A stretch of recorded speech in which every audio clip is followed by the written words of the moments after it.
right, now let's look at some sports news with the maiden edition of the Channel's Track and Field Classics. And here's Charles Aruka to tell us more.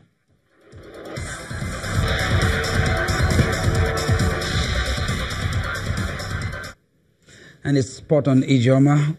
Welcome to Sports News.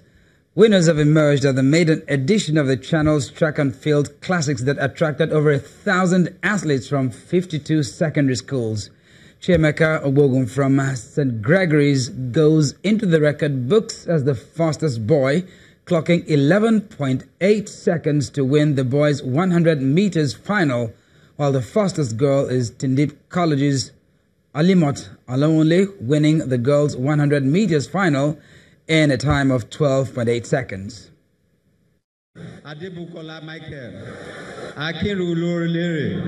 It's the final day of the Maiden Channel's Track and Field Classics, and so the atmosphere was charged.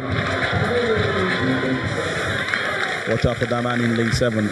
It's showtime with St. Gregory's, FGC Janiki, St. Finbar's College, and Green Springs competing. Spectators were anxious to see the boys' 100 meters final. Deep before retiring. The right takeoff is done, and now he's still pretty close. Again, he's struggling, but definitely it's that man. They're going to try to push forward, but he can't lose. I'm trying to get. Okay, so finally we got Obogun Chiemeka from. Off we go, and it's a heli. For the girls, Tindip College Alowonle Alimot lived up to expectations. Can Noble Blessing catch up with her? No, Alimot will definitely take this one, and she's done it in good time. Okay, Noble Blessing. There you have it.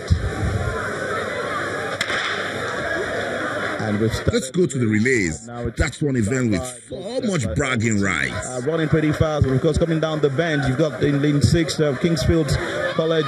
She's running pretty well. Can she get the last battle in Kingsfield? Will definitely nick this, and it's Kewe Naibe with the final race. She'll probably nick this one for our school, but it's a charge between Kingsfield College and Baptist Girls Academy. Kewe Naibe looking to hang on. There's a chase. Can she hold on to this one? Definitely. And off we go in this exciting 4x100 meters final. Good start from teams in lanes 1 to 8, and let's see how fast they can go. Quick battle next in for the guys in lane 6. Talking about Green Springs as well, still charging, and they've moved further. But hey, there's a quick clear-cut chance for CMS Grammar School and FGCL running pretty fast. Who nicks it? Okay, FGCL will definitely take this one in lane 3. And it's a close finish. The boys' 200 meters final featured the best from the heat, but in the end, it was another Fatola Adedoyin show. In lane 8, Adebamba Amzat, can he hold on? But hey, you can see Fatola again. Adedoyin, this is easy. He won the 400 meters easily. He's going to definitely win the 200 meters. He's coming close, and that's it. The man coming close definitely has to beat the man in lane 5 or 6. Bronze medalist in the boys 4x100 meters relay, Igbobi College, with a time of 45.9 seconds. The boys from Igbobi College. The Channel's Track and Field competition has a long-term objective to discover and nurture talent in athletics. The journey towards achieving that goal has just begun.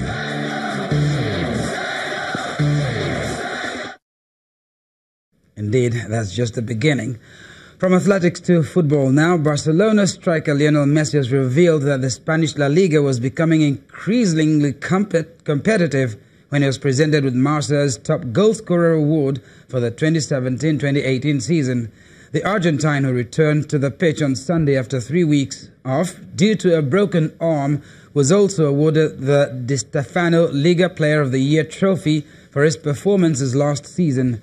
Messi has been awarded with top goal scorer trophy 5 times and is only surpassed by Telmo Zarra, who won the prize 6 times. Enough time for him to catch up. For their opponents, Real Madrid have filed papers to appoint Santiago Solari as permanent first-team coach. The club are now expected to confirm the 42-year-old who has won all 4 of his games in caretaker charge as first-team boss until at least the end of the season. Solari, who had been coaching the club's youth side, stepped up when Julen Lopetegui was sacked in October. However, league rules state that an interim coach can do a job for only 2 weeks, a period that ends next week, meaning he has to be registered or drop back to his youth club role. And that's it on sports news, and it's back to Ijoma with the rest of the news at 10.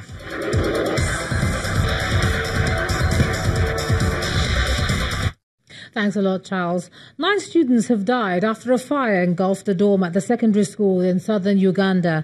Police spokesperson Patrick Onyango said the 9 male students died when the blaze erupted in the hostel housing about 130 students at St. Bernard Maya Secondary School District near the border with Tanzania. Security personnel say they suspect the fire was started by a group of students who had been expelled days earlier from the same school over indiscipline. This is one of the deadliest incidents in the school across the country in recent years. The Africa International Film Festival's 8th edition opens in Lagos, southwest Nigeria, and Marwa Ogundele tells us more. Many thanks. Here are top stories on entertainment.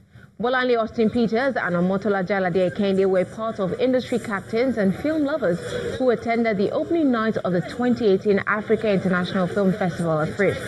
As usual, a selection of films will be screened during the week-long festival, which includes competitions in several categories, including short films, feature films, documentaries, animations, and short films made by film students.